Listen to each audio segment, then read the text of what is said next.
Jackie Chan is mostly known for his wild stunt work and cheerful humor, but his career has always been dotted with more serious roles, and 2017's The Foreigner is about as dark as Jackie Chan will ever get. It subverts expectations, and that is exactly why that movie works. It's kind of crazy that Jackie Chan had made Super Cop his impressive action comedy with Michelle Yeoh at the same time he did the very dark Crime Story, based on the real-life kidnapping of a Hong Kong businessman. I caught Crime Story on French cable after diving into Rumble in the Bronx, Drunken Master, and Super Cop, and other Jackie Chan comedies, and I was really confused. Where was the Buster Keaton-esque comic that I'd grown to love? What was this gritty drama stuff filmed in the fabled walled city of Kowloon, holdout of the long-deceased Qing dynasty and inspiration for 1973's House of 72 Tenants, later on inspiration for Kung Fu Hustle, and now a nice park with a public pool and a lot of cottaging? Well, here's The Foreigner. An elderly John Rambo takes out the IRA on their own ground. Chan plays Chuan, a London restaurant owner whose daughter is killed in a bombing by a group calling themselves the Authentic IRA. This is years after the Good Friday Agreement that brought some resolution to the Troubles, and Northern Ireland's Deputy First Minister Hennessy, formerly an IRA militant, is tasked with tracking down and eliminating the terrorists. Independently, Jackie Chan's Chuan is on the same mission. He believes that Minister Hennessy knows the names of the bombers who killed his daughter, and slowly pressures the minister, who is stuck between the British government and his old comrades from the IRA, and even members of Hennessy's own family.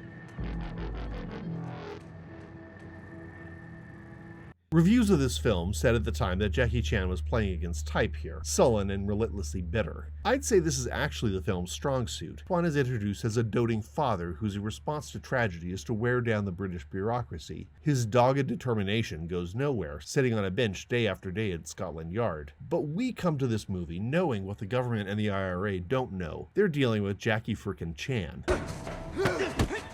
This piece of information, which we saw on the poster and grew up knowing, gives a lot more weight to the slow drip of Chuan taking on a leader of Northern Ireland.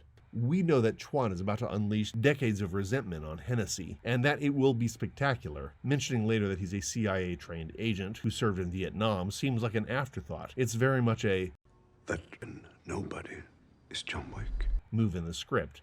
Except that Keanu Reeves is a comic who has done some action films, whereas Jackie Chan is a comic whose career is action. So we know what's coming. I mentioned Rambo earlier. It's hard to watch The Foreigner without thinking of The Excellent First Blood, also about a Vietnam-trained special ops loner pushed to his limits by traditional law enforcement. The difference is in the expectations. To the locals, John Rambo looks like a threat. We don't want guys like you in this town.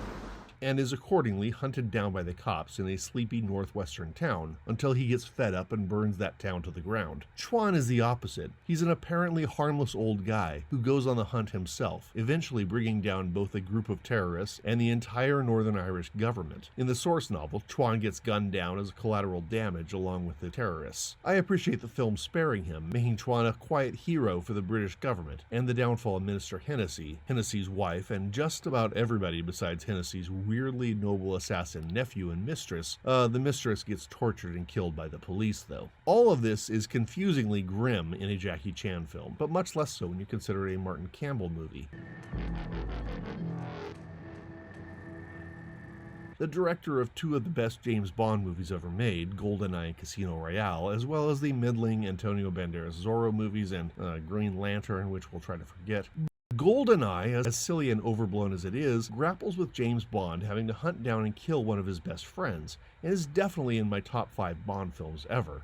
And Casino Royale is by far the darkest Bond film ever made. A guy whose training exploits his cruelest instincts in pursuit of bankers who create human misery in closed back rooms and shake their clean hands with the blood-soaked hands of gangsters and terrorists. In that context, Hennessy and Chuan are hardly a surprise. Pierce Brosnan was as brilliant a casting here as Jackie Chan. The going against type line, overused by critics when this film was released, ignores what Brosnan does best. He's not a hero, he's a cold-blooded sociopath. We got 5 seasons of Remington Steele and never learned anything about Brosnan's character beyond that he was charming and shady. We never even got his name. His Bond is furiously trigger-happy, the deadliest Bond of the entire series. If anything, The Foreigner humanizes Brosnan. Hennessy Hennessy has climbed his way out of violence, only to find that his own wife is killing teenage girls in retribution for Hennessy's own lack of ruthlessness. His friends call him a sellout, and the one person he might find common ground with, Chuan, is planting Molotov cocktails in Hennessy's bathroom and beating the crap out of his bodyguards. Brosnan's Hennessy is a humanization of Jerry Adams, and that unto itself is a pretty edgy move.